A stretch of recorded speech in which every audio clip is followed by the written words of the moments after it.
Okay, let's get into this. Welcome back to the deep dive. Today, we're taking a pretty monumental stack of sources and giving you the full picture on a figure you almost certainly know. You definitely know him from a powerful quote or two. Right. But his actual life story is, I mean, it's far stranger and more contradictory than you could probably imagine. Our mission today is to give you that full context. We are diving into George Santayana, a man who, intellectually, biographically, he seems to have defined his entire life by paradox. Yeah, that's the word for it. He was a Spanish-born philosopher, essayist, poet, cultural critic. Yeah.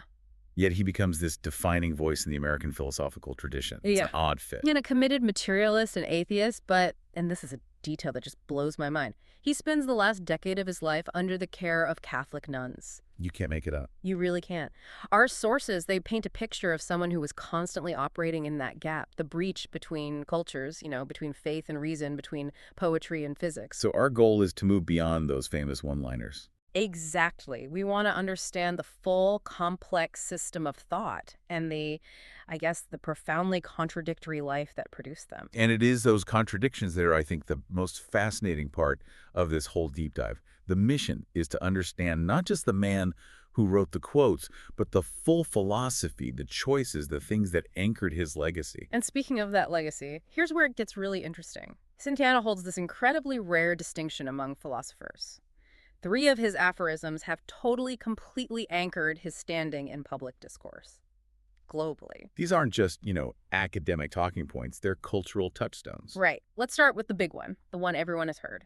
The first, and certainly the most famous, is this simple, potent statement on history and memory that is, well, it's everywhere.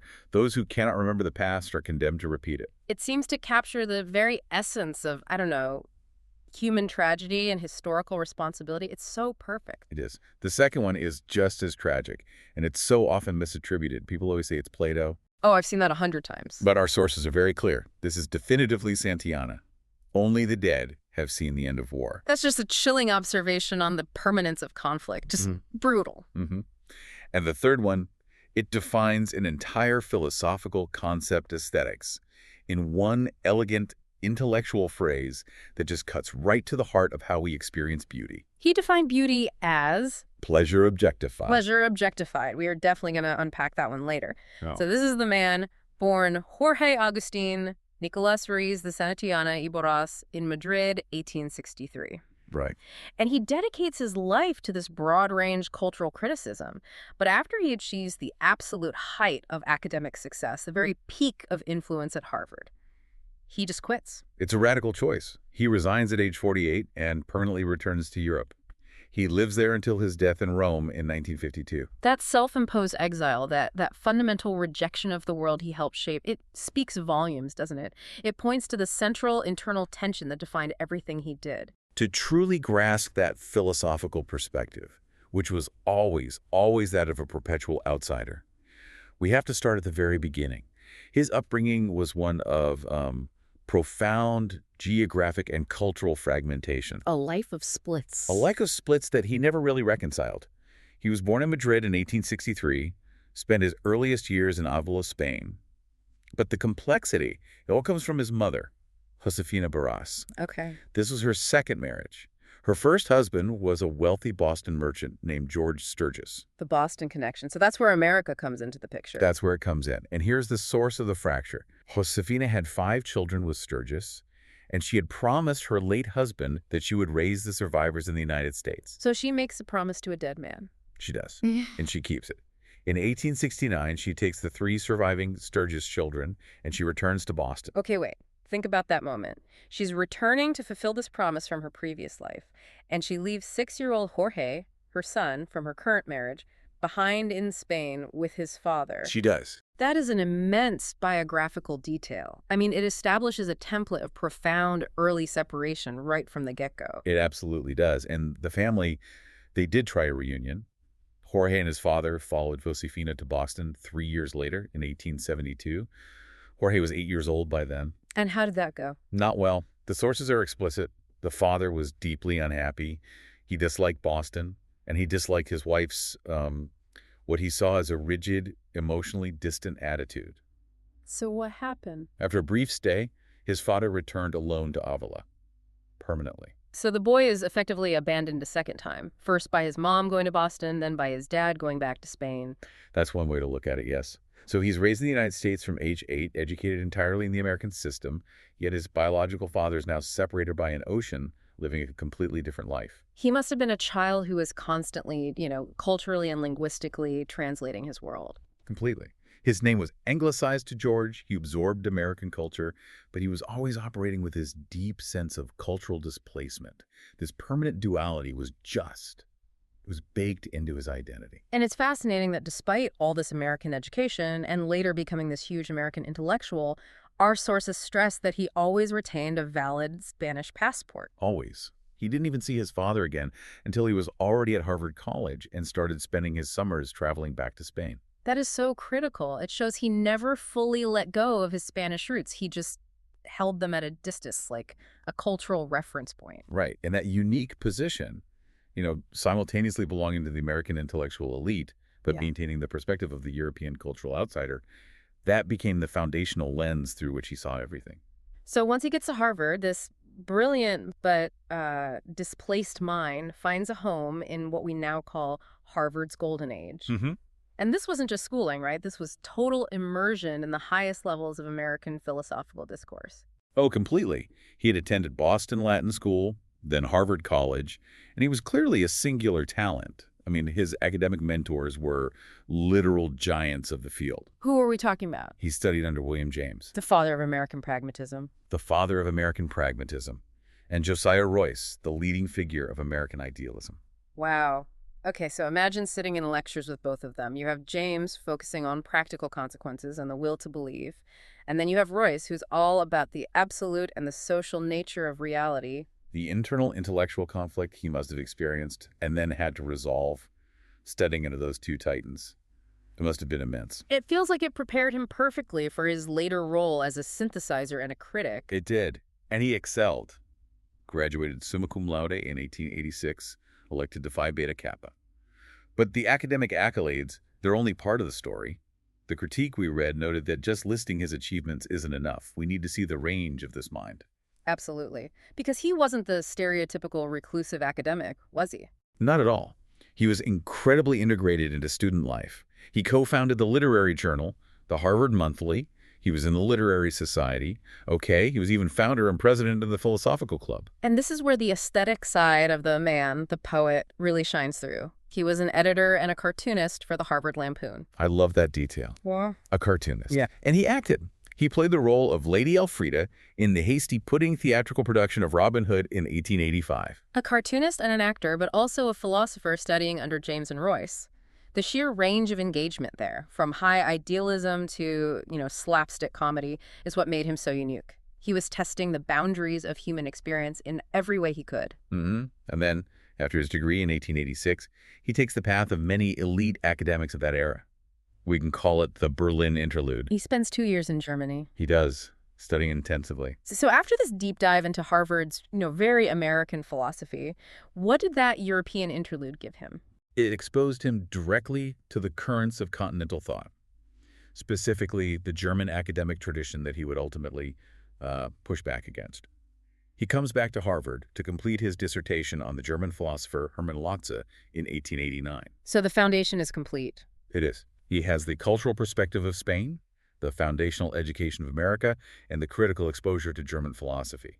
He was ready to teach. So Santayana teaches at Harvard from 1889 to 1912, and this period is universally and rightly referred to as the golden age of the Harvard University Department of Philosophy. It was an unbelievable confluence of intellectual powerhouses, and it wasn't just the professors, but the students they attracted.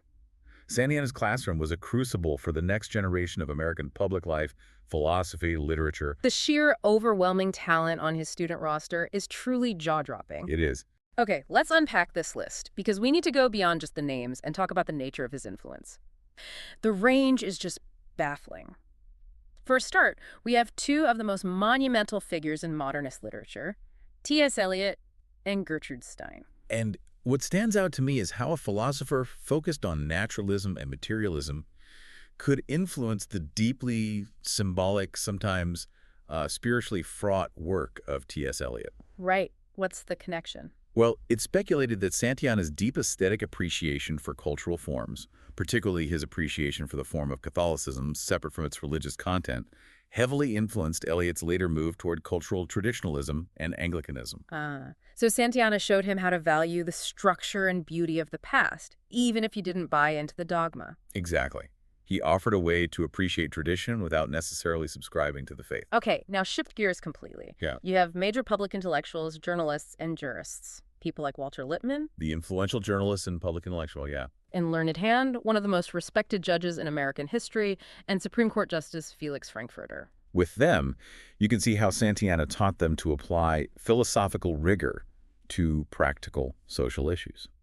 Lippmann, for instance, became famous for writing about public opinion and democratic failures. Santayana's lessons on the limits of human reason and the persistence of what he called animal faith, basic, unexamined impulse, that must have shaped how Lippmann viewed the behavior of the masses. And then you get the radical sociologists and activists, which is maybe the most unexpected group of all. Right.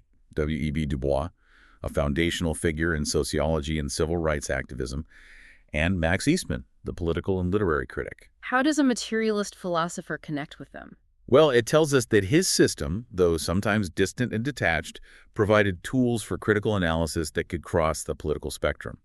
For Du Bois, the lesson might have been in Santayana's methodology of cultural critique, Yes. how to analyze the social constructs and institutions that evolved within a specific environment, how to apply an external critical lens to those systems. That's a hugely powerful tool for a developing sociologist trying to understand race in America. We also have Alain Locke, often called the Dean of the Harlem Renaissance, Hmm. and other writers like Conrad Aiken and Horace Callan. It's just astonishing that one classroom could produce such diverse intellectual trajectories. And his influence, it wasn't confined to the students who were officially enrolled. That's right. The sources note that Wallace Stevens, one of the 20th century's great poets, while not his student, became a lifelong friend. And Stevens' own philosophy, that focus on the relationship between imagination and reality, it certainly resonates with Santayana's aesthetic theories. And the impact of his ideas went far beyond the classroom, didn't it? Right into the core debates of early 20th century thought. This is where his precision as a technical thinker is really confirmed. We know, for instance, that he single-handedly steered Bertrand Russell away from the ethics of G.E. Moore. Okay, that's a huge claim. Moore's Principia Ethica was massively influential, this idea that goodness is this objective, non-natural quality. It was, and Santayana, as this radical naturalist, he must have just shown Russell a different path, a path toward viewing ethical principles as culturally evolved, practical constructs, not some kind of mystical objective facts. That is an enormous intellectual intervention. To turn Bertrand Russell's thinking around on such a fundamental issue. It's incredible.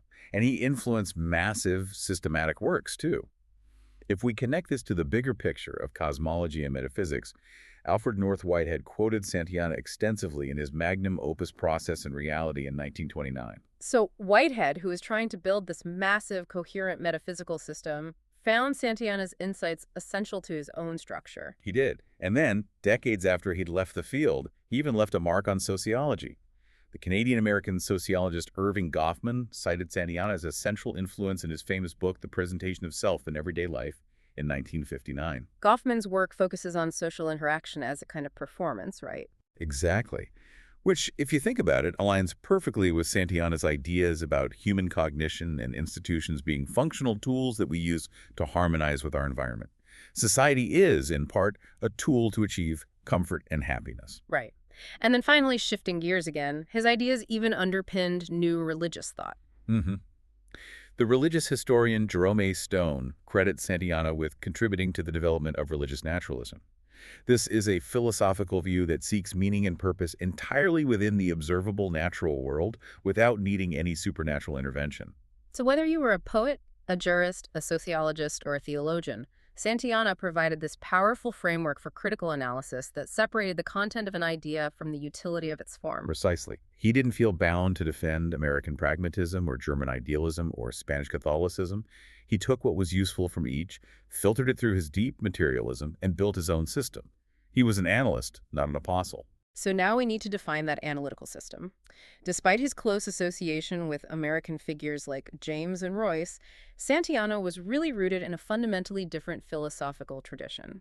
He engineered a decisive departure from idealism. Yes, idealism, the idea that reality is fundamentally mental or consciousness-based, that was the prevailing current when he was starting out. He rejected that wholesale. So for him, it's the material, natural world that's the only genuine reality. Exactly. The mind is a product of the body, not the other way around. Okay, so let's start with his earliest major contribution, which is still required reading in a lot of programs.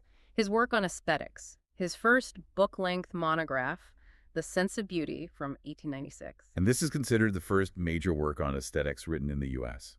And it's where he gives us that elegant, defining concept of beauty as pleasure objectified. Okay, let's unpack that. It's more than just a catchy phrase. What does pleasure objectified actually mean? Well, it's crucial to understand what it's not. There are three classic options. Beauty is not purely objective. It's not a quantifiable quality in the thing itself, like mass or velocity. Right. Nor is it purely subjective. It's not just a fleeting feeling in your head with no connection to the outside world. Okay, so it's somewhere in between. It is. Santayana says we take that purely subjective pleasure we feel when we see a rose or hear a piece of music, and we project it outward. We assign that pleasure to the object, treating it as if it were a quality inherent in the thing we're perceiving. So I feel pleasure when I see a sunset. And my mind does this little trick where it attributes that pleasure back to the sunset, making it a beautiful sunset. My feeling becomes a quality of the world. Exactly. The pleasure is yours, but you treat it as if it belongs to the object. It's an act of what you might call appreciative delusion, which Santayana found completely natural and human. It makes the judgment of beauty something functional and psychological, not metaphysical. Okay, moving beyond aesthetics, the core of his functional philosophy is in his massive 5-volume work, The Life of Reason, published between 1905 and 1906. This is considered the philosophical high point of his Harvard career. And its alternate title, The Phases of Human Progress, is the key. Our sources note that this work is arguably the first extended treatment of pragmatism ever written. Right, but this is where we need to make a critical distinction, because he was not a pragmatist in the mold of his teacher, William James or John Dewey. How is his approach different? Well, James and Dewey saw pragmatism mostly as an instrumentalist theory of truth. An idea is true if it works when you apply it. Santayana's version was rooted in something deeper, a core metaphysical commitment to metaphysical naturalism. So for him, reason itself was a natural phenomenon. Yes, reason evolved within the human animal just like an opposable thumb. So human cognition, culture, institutions like government or religion, they're all just biological tools. Precisely. They didn't descend from some ideal source. They evolved to harmonize with the conditions present in the environment. Their value isn't measured by whether they meet a standard of absolute truth, but by a functional, evolutionary metric. Do they help the human animal survive? Do they facilitate human happiness and social organization? That's the test. That is why he called it the life of reason. Reason is the natural function that helps us adapt. So the utility of a social structure, like a religious ritual or even a belief system, is totally detached from its literal truth claim. If it makes life better, it has value. Absolutely. And this naturalism is why he embraced materialism and epiphenomenalism. He adored the classical materialism of the Greeks, specifically Democritus, and he wrote a very favorable essay on Lucretius in his book, Three Philosophical Poets. He saw the universe as purely matter in motion. And then there's the concept that consciousness is just the side effect of that motion. Yes, that's epiphenomenalism. He held that consciousness, the mental world, is a byproduct of physical processes in the brain and body. But it doesn't cause anything physical in return. Can you give us an analogy for that? The critique we read suggested thinking of it like a steam train moving along the tracks. The train, the body and brain, is powered by the engine. Steam consciousness rises from the train. The steam exists and it reflects the action of the engine, but the steam itself doesn't turn the wheels or drive the train forward. So the mind just observes the body's actions. It doesn't actually initiate them. In his view, yes. The mind is the silent observer of the material machine. It's a completely deterministic and materialistic system. And his philosophical hero embodied that deterministic view. He held Spinoza in the highest regard, calling him his master and model. Spinoza's deterministic monism, the view that everything is one unified, necessary substance, both material and spiritual, that resonated deeply with Santayana's commitment to viewing the universe as a singular, unified, material whole operating under strict physical laws. So, if the whole system is built on this radical naturalism, where human values and institutions are just evolved biological tools judged by their functional utility, this seems like a good place to bring up the controversial stances found in the source material. Yes. Where does this strict view of naturalism lead him in his social theories? Well, as we must report impartially, his commitment to this very severe form of metaphysical naturalism led him to some deeply flawed and ethically repulsive conclusions about human society. How so? He saw human races and classes through a kind of evolutionary lens that prioritized fitness and utility for the human species in a very narrow, restrictive way. And the source material is explicit about the specific nature of those views. It is. Our sources indicated Santayana held racial supremacist and eugenic views. Specifically, he was concerned with discouraging what he saw as superior races from engaging in intermarriage with inferior stock. So, this is an undeniable part of his written record. Undeniable. And they reflect a common, though scientifically discredited, application of evolutionary theory that was prevalent in some intellectual circles during the early 20th century. As critical guides, we report these facts as they are provided in the source material. We need to present the full context of his systematic thought, even where it led to deeply problematic and harmful social theories. It seems his dedication to an unromantic, unfeeling materialism just outweighed any idealist moral commitments. It seems so. And after leaving Harvard, he continued to systematically develop his technical philosophy. He was trying to categorize the fundamental aspects of reality, which resulted in books like Skepticism and Animal Faith in 1923 and the four-volume series The Realms of Being, which he worked on from 1927 to 1940. In these later works, they were his attempt to fully map out a universe consisting of matter, essence, spirit, and truth. Yes, his grand system. And yet, as we'll see, the philosophical system itself often gets overlooked for the pithy, witty observations it generated. Which brings us to the great biographical mystery, the return to Europe in 1912. Why did a man who had reached the very pinnacle of American academic life mentoring future Supreme Court justices and Nobel Prize winners just resign at 48 and leave academia forever? The sources suggest he was just done with the atmosphere. He found Harvard increasingly rigid and the Boston climate, both literally and figuratively, distasteful. So it was a complete radical break. And he could afford to do it. He could. He had his savings, plus a significant legacy inherited from his mother, so he was financially comfortable enough to just walk away from his career. He lived a pretty nomadic life at first, right? But moving through Avila, Paris, Oxford. He did, but after 1920, the pull of the continent became permanent. He began to winter in Rome, and eventually he just settled there year-round. But this was definitely not a retirement in the usual sense. Not at all. During his 40 years in Europe, he was incredibly prolific. He wrote 19 books. And he declined several prestigious academic positions, which shows that his rejection was not of intellectual work, but of the institutional setting of academia. He also achieved this unexpected fame outside of philosophy later in life. His 1935 novel, The Last Puritan, became a surprise international bestseller. It did, and it made him genuinely rich, adding to his comfortable status. And what he did with that wealth is fascinating. It shows a kind of generosity that seems to transcend his personal philosophy. It does. Despite having these fundamental disagreements, both philosophical and political, with Bertrand Russell, who often faced financial hardship, Santayana used his wealth to financially assist Russell. So he's providing material support for a man whose ideas he frequently opposed. That speaks to a level of intellectual respect that allowed him to separate the personal, the aesthetic, and the intellectual. And that ability is the key to understanding his central paradox, the aesthetic Catholic atheist. This is the contradiction that just defines his later life. It is. He was unequivocally an atheist. He stated that his atheism, like Spinoza's, was true piety towards the universe. He said he only rejected human-fashioned gods. But at the same time, he deeply valued the culture of the Catholic faith. He described himself as an aesthetic Catholic. What does that mean in practical terms? It means he found profound value in the form, the tradition, the ritual, the history, the beautiful architecture and liturgy of Spanish Catholicism. These were ancient, sophisticated institutions that facilitated a specific kind of human happiness and social order. So he could appreciate the deep, evolved human effort that went into the religion, even while rejecting the truth claims, the actual belief in God, saints, or heaven. Exactly. The beautiful ritual was the functional part. The doctrine was the fiction. And this contradiction, it manifested itself right up until his death.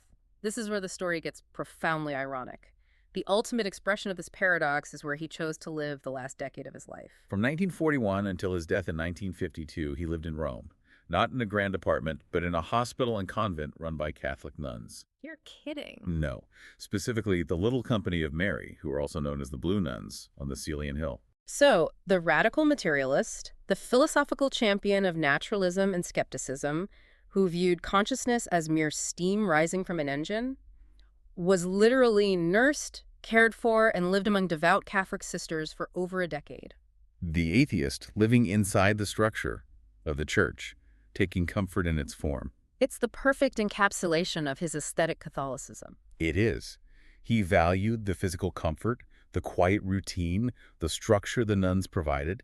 It was a highly rational, functional place to live, even if the beliefs of his caretakers were entirely supernatural. And the paradox followed him all the way to the grave. Yeah. When he died in 1952, the situation became complicated because of his strict final wish. Which was? He did not want to be buried in consecrated land. Which, in Catholic Italy, would present a major logistical problem. You couldn't just bury him in a churchyard. Right. So what was the solution? The solution was found through his enduring citizenship.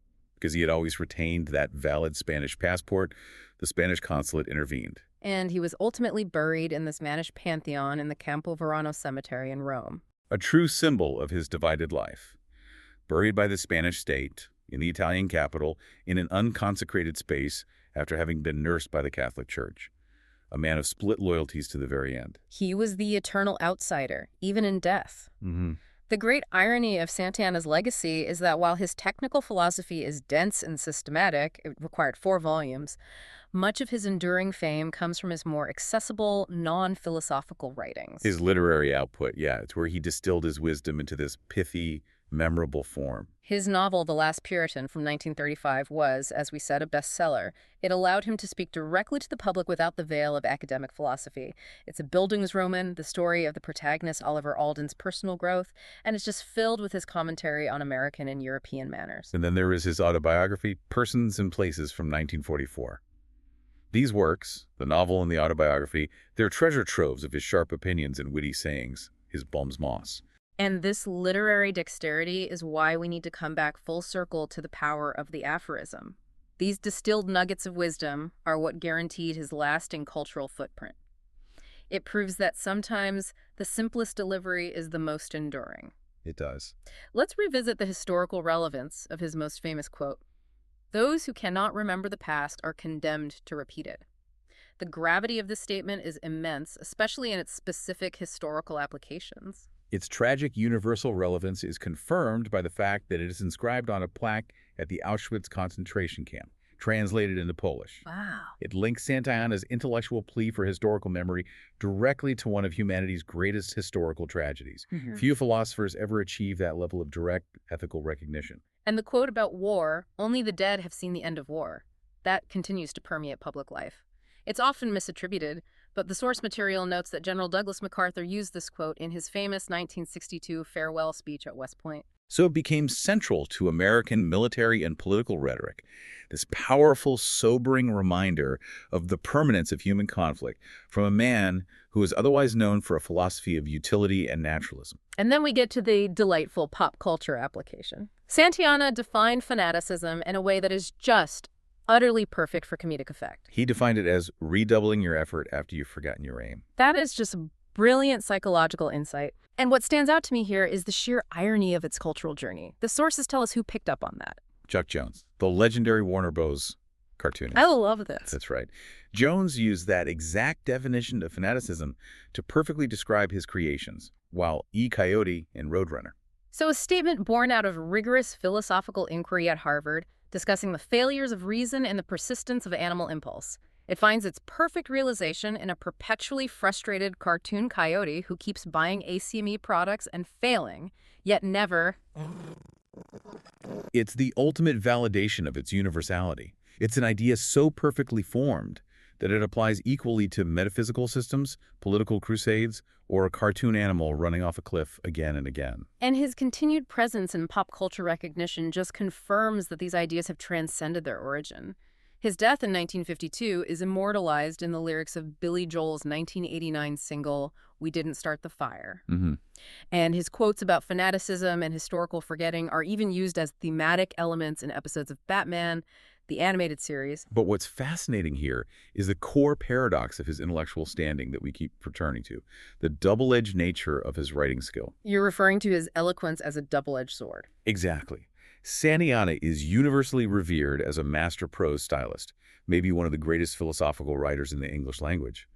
But the philosopher John Lass, who's generally sympathetic to Santayana's work, suggests that this very eloquence may ironically be the cause of the neglect of his full systematic philosophy. Because the sentences were so beautiful, so perfectly formed, that the world just extracted the perfect aphorisms and stopped reading the 4 volumes of complex metaphysical reasoning that produced them. Right. He provided the ultimate shortcut to wisdom, but at the cost of his own academic legacy. The irony is profound. The system designed to explain the utility of reason was overshadowed by the aesthetic perfection of his prose.